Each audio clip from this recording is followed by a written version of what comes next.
L'émotion est mensongère, mais je prends le risque de faire cette vidéo-là parce que je suis plein d'émotions. Après le scénario qu'on vient de vivre, après ce que viennent de nous faire vivre les éléphants de Côte d'Ivoire. En tout cas, de mémoire de journaliste, j'avais jamais vécu une telle émotion. Je sais qu'en 2015, quand on gagnait la CAN, j'étais en Guinée équatoriale, j'étais de la délégation.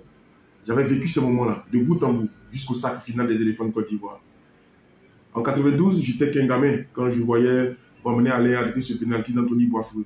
Mais ce que j'ai vécu, ce que nous avons vécu ce soir, ce que les éléphants nous ont fait vivre ce soir, c'est tout simplement au-delà du football, au-delà de l'imagination.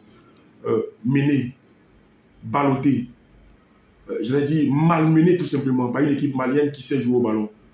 Mener au score, on a réussi à revenir dans la partie à 10. À 10. C'est pour ça que ce scénario-là, il est fou tout simplement. Les éléphants ont fait preuve d'abnégation, de courage, de résilience, de non-renonciation tout simplement. Ces éléphants-là ont été cherchés au plus profond d'eux pour sortir le match, ce match référence, ce match qui restera à jamais dans les mémoires. Je ne veux pas parler de tactique ni technique, je veux parler de courage tout simplement. Symbolisé par des joueurs qui avaient faim, poussé par un public de Boaké, comme à son habitude, fou, passionné, mais qui n'a jamais lâché ses éléphants, qui n'a jamais lâché ses compatriotes. Ils ont été là, ils ont été présents, ils ont tout simplement démontré que le football, c'était au-delà du talent, au-delà de la technique, c'est aussi du courage, c'est aussi avoir cette force mentale, cette force psychologique qui fait de grandes différences au football. Le football, c'est ce que les éléphants ont fait ce soir.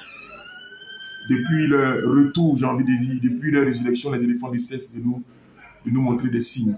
Mais le signe que je voulais aujourd'hui retenir, c'est que quand les éléphants de Côte d'Ivoire doivent croiser l'Égypte ou le Cameroun, il y a cette peur, ce doute qui nous envahit. C'est le même doute que désormais les Maliens, les Sénégalais, les Guinéens doivent avoir quand ils croisent la Côte d'Ivoire. Et c'est légitime.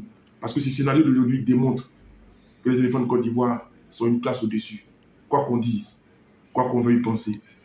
Merci Faye Mers, merci Franck Kessié, merci Diakité Oumar, merci Fofana, merci Adengra, merci aux supporters, merci à Yaya Fofana, merci à tous les Ivoiriens, merci pour cette leçon d'abnégation. Kader Guilavogi, pour Abidjan.net.